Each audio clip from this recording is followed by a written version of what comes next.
And who cares what I think about it when we have a friend of the show who actually grew up in Venezuela, has been living in Dallas for, I don't know, the last 30-something years. I want to reveal how old we are. It's a friend of mine from college, actually. His name's Juan Carlos Beracochea, and he lives up in McKinney these days, but he's just been killing it on Facebook. So I reached out to him. I was like, you got to come on my show and tell your story. And so now, here he is. Hey, Juan, welcome to the show. Hey, James, how are you? Thanks for having me. I know, it's been a while, hasn't it? It has been a while, man. The last time we hung out together, we were wearing shorts and kicking the soccer ball. Right. So first, tell the people your backstory. Why should we care what you think about Venezuela? Well, first of all, let's just say that the reason why I posted what I posted at that time is because I was getting a lot of phone calls and a lot of texts from family and friends. And so I can tell you that when I woke up on Saturday, I had close to 75 messages from WhatsApp, which is something that a lot of people use outside of the US, and not to mention some of the texts that I got from my friends. So as I was talking to my wife, I say, hey, should I post something so I can kind of at least give these people my perspective? I'm not trying to convince anybody of what I think or what I don't think or what happened. I'm just going with the facts and what my experience was. So going back to, obviously, we were born a little while ago. So I grew up in Venezuela. I was born and raised in Caracas. Obviously, my mom and dad were middle class. My dad and mom, barely graduated from high school. And my dad happened to be a good soccer player. So that's what one of the first things he did was to play soccer. And he did it well enough that he was a professional soccer player. But as you think back, a professional player in the 70s, 80s, you don't make enough money. So he started doing other stuff. So he started doing just picking up. He was a collector for Xerox at first, and then worked his way up to being a salesman. So we were doing very well at that moment in time. And to give the people that are listening to you, Caracas, it has at that point in time had 2.5 million people that were packed in that city. So it's a city that is very dense, a city that, it can be crowded, a lot of traffic, vibrant. You have people from all over the world that are there. And early on, one of the things that my dad wanted me to do and my brothers to do, I have two brothers. One is 4 years younger than me, and then the other one 10 years younger. They wanted us to just really concentrate on education. So education has always been a big part of it, given the fact that he didn't have the chance to do so when he was younger for different reasons. And then, everything is going to make sense as we go around and around my whole story. But so I went to a Catholic school, and you wonder why it's a Catholic school and not just a regular school that is run by the government. Because if you think about it, the Catholic school that I went to is one of the things that prepare you for college. And my dad's ultimate goal was always for me to go to college. And so I was, again, good enough player that we shared the field back in the day, you and I. And so I was good enough player to, travel around the world, represent Venezuela and so on. But, my dad always said, you have to do well in school. So that was always in the background. Now, going back to my dad and my family is all from Spain on my dad's side. So much so that my dad was born in Venezuela, then went back to Spain and then came back to Venezuela. So I tell you this because this happened in the 50s. And then that's whenever, Franco was in power in Spain, and there were a lot of people moving back and forth from Europe. So our country is full of Italians, Spanish, Portuguese, Americans, Germans. All those people migrated to Venezuela at that moment in time. And so a truly melting pot. Why is that important? Is because as I grew up in Venezuela, there wasn't a divide. I hung out with people from, any class, any background, people that voted for this guy, people that voted for the other guy. So there wasn't really a divide whatsoever. So why is that again? Why is that important? Because we were fine. We were great. Everything was working just, as good as it gets. And things started to change. And I remember like it was yesterday in 92. Okay. So 1992 is when things started to, unravel a little bit. And the reason why I say that is because we had some presidents that didn't do so well. And then people started not to feel so good about, the way that the country was going. And that's in 92. That's when we first heard the name of Hugo Chavez. And so if you go back to 92, that's when there was that coup. And then, I was only 15 years old. At that time, my dad was just working his ranks, and we lived in the west side of the city, which is in the central area. So the west side of the city is okay. It was still a great place to be, but then the east side is the good part of the city. So at that moment in time, we were on the west part of the city. So I can tell you from that particular day when I was at home, is everything that you heard from Saturday, it was times 10. There were planes flying around, there were bombs, there were tanks outside, there were army people going all over the place. You couldn't go anywhere. It was just really, really bad, to the point that, I just remember being in my room and my mom saying, close the door, turn the lights off, and all that stuff. So 15 years old. At that moment in time, I said, you know what, I don't think this is for me. And so that was the first time that I thought I need to start thinking about an exit plan. And keep in mind, I'm only 15. So this is something that when they capture him, they in 92, then they put him in jail. And then he was in jail for a while, I think about 2 years or so. And then the next president pardoned him. Okay, so now he's out. Okay, and we have a lot of information out there. So I want you guys that are listening to me not to believe anything and everything I'm saying, but just research, look it up. AI is very powerful, and it's going to give you pretty much the correct answer. An attempted coup by Hugo Chavez in 1992 was the inspiration he needed to come up to Texas. Now, how'd you end up here, Juan? Well, that was interesting. My dad asked me if I wanted a computer or come to the Dallas Cup to represent the country, and I say I wanted a computer. But in the background, my dad was still talking to the coaches and other people, and then he says at some point, "Hey, people in Dallas want you to go and play over there.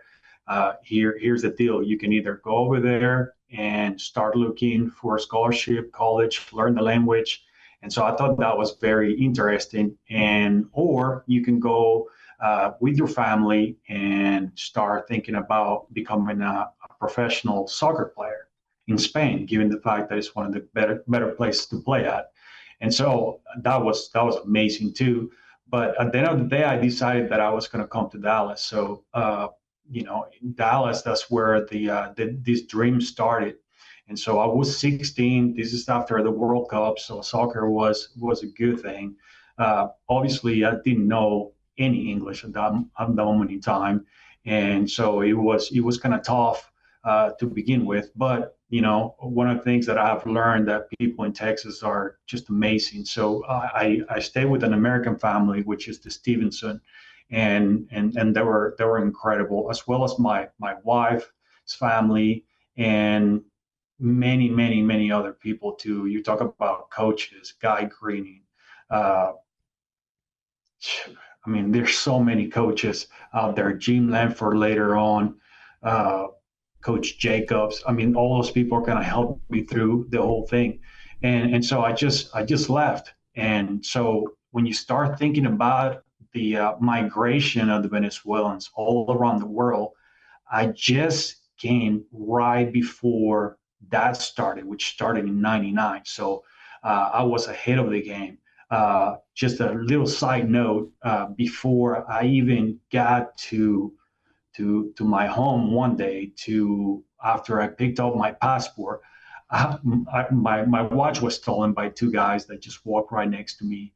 And so things were getting bad, and I could tell. So I just thought, you know what, this is just a sign for me to go. And so I did, and that's how I ended up over here. And so I met my wife in high school. We've been high school sweethearts ever since. I got a scholarship to go play at ETBU. Then after that, I went to St. Mary's, graduated from St. Mary's, and I didn't leave. I stay here ever since. So I am, you can say that I'm living the American dream, and I am very proud of what I came from. And at the same time, I'm very proud of where I am. And so my kids are from here. I have a daughter and a son.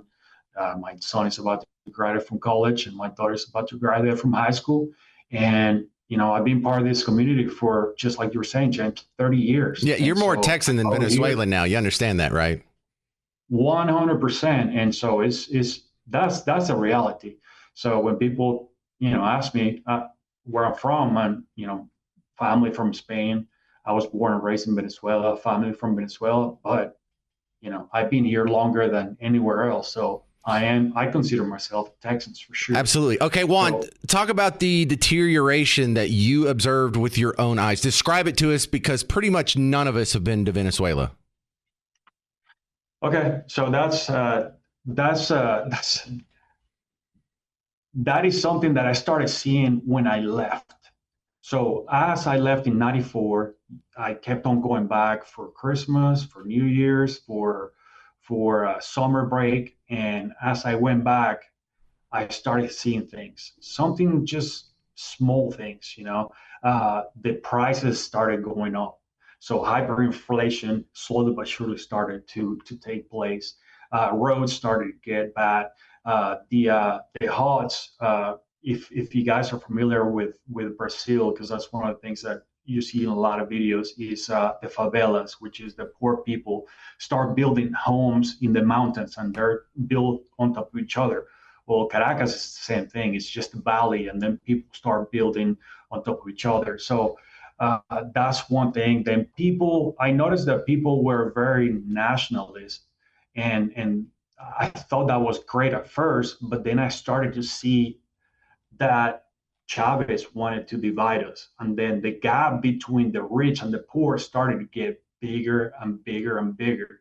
And so my dad went from being a salesman to owning his own business. So he had two stores, toy stores at that moment in time, and then another store that sold kids clothing.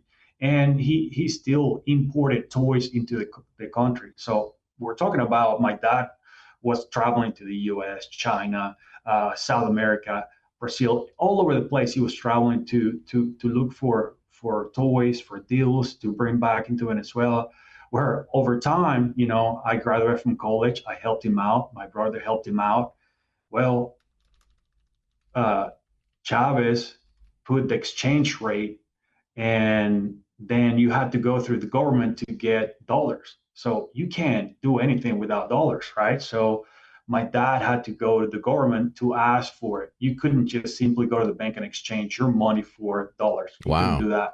So my dad started losing slowly but surely. And, you go from buying, let's just put a number, $100,000 worth of merchandise a year, to now you can only get 20. And then what they were doing is it just goes on and on and on. But I'm just going to explain this you just real quick. What they were doing is they'll have fake companies, and those fake companies will get the money. They will get the dollars from the government, and then they will sell in the black market. And they were making money without ever doing anything. So this is just corruption to the greatest point. And so this is just some of the things that we had to deal with as a family. So my dad completely lost his business because he just simply could not get money to buy his merchandise anymore. He closed both stores, and then toy stores, and then the other store, and that was it. There was about, when you think about it, my dad started from the bottom, and then he lost close to $1 million worth of merchandise that was in his warehouse, because he couldn't sell it. Nobody could buy it. You're talking about marking things up 100% and sometimes even more. So it's pretty wild. So if you ever wonder why 7.9 million people left Venezuela, And it's just, you can compare that to Syria. Syria had a war. We didn't have a war. There wasn't, I mean, the Venezuelan people like me, we didn't have a war. They were fighting against us. They were killing us. But we didn't have arms to defend ourselves. We didn't have anybody that was going to look after us. Venezuela just, over time, it's 25 years of this.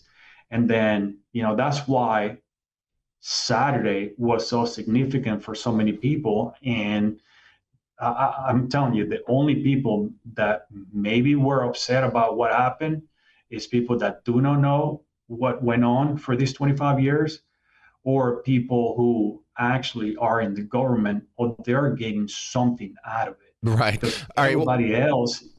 Now we're up to the part of the raid. You heard about the raid. Juan Carlos, how did that make you feel? It's surreal to know that at last we were, or something that we've been praying for so many years, not 25 years, because he hasn't been in power for 25 years, but this nightmare has gone on for 25 years. Is something that, you go back to 92 and we're praying for all those families that lost people. And it's so emotional. I didn't think I was going to get this way, but one of my buddies lost his brother during the 92 thing. So that was pretty rough. To all the people who actually had to leave the homeland. I was lucky enough to leave when I was 16 years old. So I was just a kid, and, just me try to do the things that I need to do. But you think about picking up right now as a 30-year-old, 40-year-old engineer, doctor, lawyer, you name it, and you are going to another country, whether your family's from there, which was the case of a lot of Spanish people like me, Italians, Portuguese, and then you had to go and clean toilets or work on an Airbnb, and we did it. We worked our tails off, and we did it. And a lot of those people, they're in a better place now, and but all those people were just thrilled. When you talk about those other protests that we had, like the one in 2024, 23 people were killed on that one as well. And the countless people that were tortured, the countless people that were put in jail for no reason. That's what it means to us, man. That's really, really what it means to us. It's just incredible. All the things that we have endured. And I would like to tell, the people who are skeptical of what happened, if you read the history of the United States and Venezuela and oil, we have always been partners. If you go back to the 1900s, the Great Britain, Netherlands, and the US were the ones that took the know-how, the infrastructure, and they helped us build everything that we have. Okay. So from then on, obviously the country did very, very well.